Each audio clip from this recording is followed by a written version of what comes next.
پیغمبر ہر روز اخلاق سے متعلق نئی بات مجھ کو بتاتے اور اپنی پیروی کرنے کا حکم دیتے تھے۔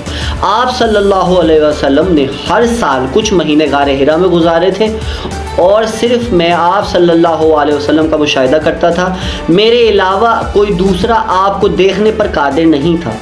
ان دنوں اسلام اگر کسی گھر میں تھا تو وہ فقط خود آپ صلی اللہ علیہ وآلہ وسلم کا گھر تھا۔ حضرت خدیجہ الکبریٰ سلام اللہ علیہا بھی ساتھ تھیں، اور تیسرا میں تھا۔ میں وحی اور نور رسالت دیکھتا تھا۔ آپ اپنے مشام کو خوشبو نبوت سے معطر کرتا تھا۔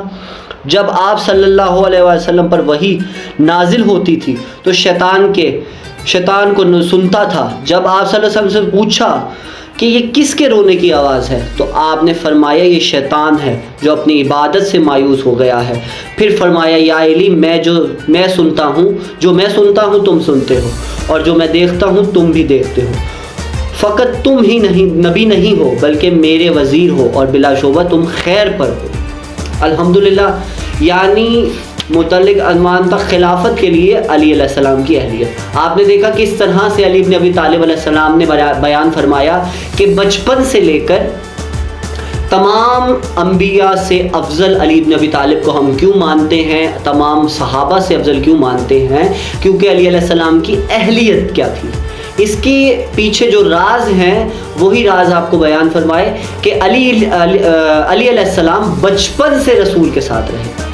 علی علیہ السلام نے لقمے رسول سے کھائے، یعنی بچپن سے جس کی پرورش رسول نے کی، جس نے کوئی گناہ کبیرہ معاذ اللہ نہیں کیا، جو سچا رہا، جو سچا تھا، سچے کے ساتھ سچا رہا، اور رسالت کو اس طرح سے سنا، نبوت کو سنا، اور اس کے بعد ولایت علی کی مقدر میں آئے۔ باقی کے ہمراہ کیوں نہیں آئے؟ کیونکہ بچپن وہ رسول کے ساتھ بچپن میں نہیں رہے، علی بچپن میں رسول کے ساتھ رہے۔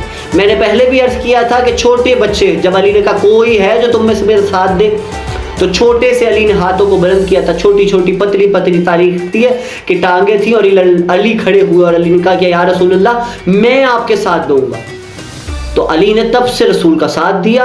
جو بچپن سے لقمہ رسول نے کھلایا وہ اہلیت رسول تک پہنچی۔ رسول کی اہلیت رسول نے دیکھا، رسول قادر تھے، رسول نے ولی بنایا۔ اور میں نے پہلے بھی کہا کہ جب اللہ ولی ہے تو اللہ نے قرآن میں کہا کہ میں ولی، میرا رسول ولی، اور تیسرا وہ ولی جو نماز کی حالت میں زکوٰۃ دیتا ہے۔ تمام علماء اسلام نے 73 فقہ کی کتابوں میں 72 فقہ کی کتابوں میں یہ بات طے شدہ ہے کہ علی بن ابی طالب علیہ السلام نے ہی نماز کی حالت میں زکوٰۃ دی۔ یعنی جب اللہ ولی ہے تو وہ صرف مسلمانوں کے لیے ولی نہیں ہے، وہ تمام عالمین کے لیے ولی ہے۔ وہ مسلمانوں کے لیے نہیں، وہ عیسائیوں کے لیے، وہ یہودیوں کے لیے، وہ عالمین کے لیے اللہ اور ولی ہے۔ اسی طرح جب رسول ولی ہے تو وہ عالمین کے لیے ولی ہے، صرف مسلمانوں کے لیے، اہل تشیع کے لیے، دیوبندیوں کے لیے، کسی ایک فقے کے لیے، کسی ایک مسلک کے لیے نہیں، تمام عالمین کے لیے نبی ہے، ولی ہے۔ وہ اس کی رسالت کا اقرار تمام اسلام کو کرنا پڑے گا۔ ہر کسی کو سہارا لینا پڑے گا کہیں نہ کہیں رسول کا، اور جو نہیں لیں گے وہ خاک میں مل جائیں گے۔ اسی طرح جب علی ابن ابی طالب ولی بنے تو وہ بھی تمام عالمین کے لیے ولی بنے۔ جس طرح سے رسول ولی، اللہ ولی، اسی طرح سے علی بھی تمام عالمین کے لیے ولی۔ بس اس طرح سے جس نے علی کا دامن تھام لیا وہ دائرہ اسلام تک اس طرح سے پہنچ گیا جس طرح سے رسول نے پہنچایا۔ علی نے پیروی کر کے اسلام کی، رسول کی پیروی کر کے اسلام پہنچایا اور اسلام کو پروان چڑھایا۔ ذمہ داریاں رسول نے اپنی نبھائی۔ آپ دیکھیں میں نے پہلے بھی کہا رسول نے کیا کہا؟ بلغ، اللہ نے پیغام پہنچایا جبریل کے ذریعے، بلغ کہ پہنچا دو رہے رسول جو تم تک پہنچایا گیا ہے۔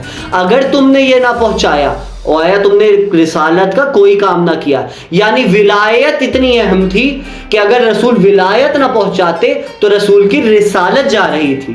عالمین کو یہ ماننا پڑے گا کہ اللہ نے امامت کو اس قدر قائل کیا نبوت کے بعد، رسالت کے بعد، کہ نبی کو حکم دیا کہ ولایت پہنچا دو، اور پھر وہی مقام آیا، مقام غدیر پہ رسول نے ہاتھوں کو بلند کر کے کہا کہ من کنت مولا فہذا علی مولا، کہ جس کا میں مولا اس کا علی مولا۔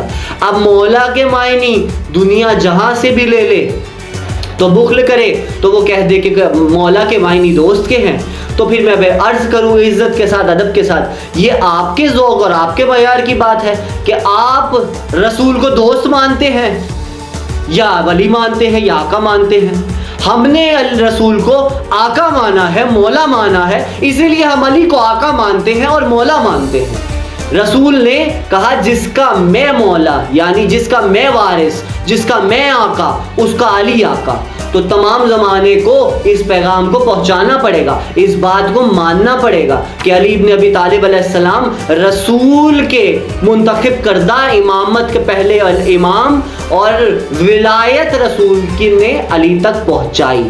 رسول نے غدیر کے مقام پر اس طرح سے ولایت پہنچائی کہ آگے والوں کو کہا کہ پیچھے چلے جاؤ، پیچھے والے آگے آ جاؤ، دائیں والے بائیں چلے جاؤ، بائیں والے دائیں آ جاؤ، اب کھڑے ہو جاؤ، اب بیٹھ جاؤ۔ اتنی دھوپ کی شدت میں رسول نے ہر طرح سے اعلان کیا کہ کل کو کوئی یہ نہ کہہ دے کہ ہمیں رسول کا پیغام نہیں ملا، ہم نے رسول کو نہیں پہنچایا۔ پھر میں عرض کرتا ہوں معذرت کے ساتھ، جنہیں رات کی تاریکی میں رسول کے ہاتھ میں سوئی نظر آ جاتی تھی، انہیں دن کے اجالے میں علی کا ہاتھ نظر نہیں آیا، تو زمانہ فیصلہ خود کرے کہ ہم کس مقام پر ہیں۔ یہ علی سے دشمنی ہے یا علی کے بابا سے دشمنی ہے، یا ہم اہل بیت سے دشمنی کر رہے ہیں۔ زمانہ اہل بیت سے دشمنی کر کے اسلام تک نہیں پہنچ سکتا۔ آج کا موضوع یہیں پہ تمام ہوتا ہے، انشاءاللہ اگلے درس میں مزید گفتگو ہوگی۔ اللہم صلی علی محمد و آل محمد عجل فرج۔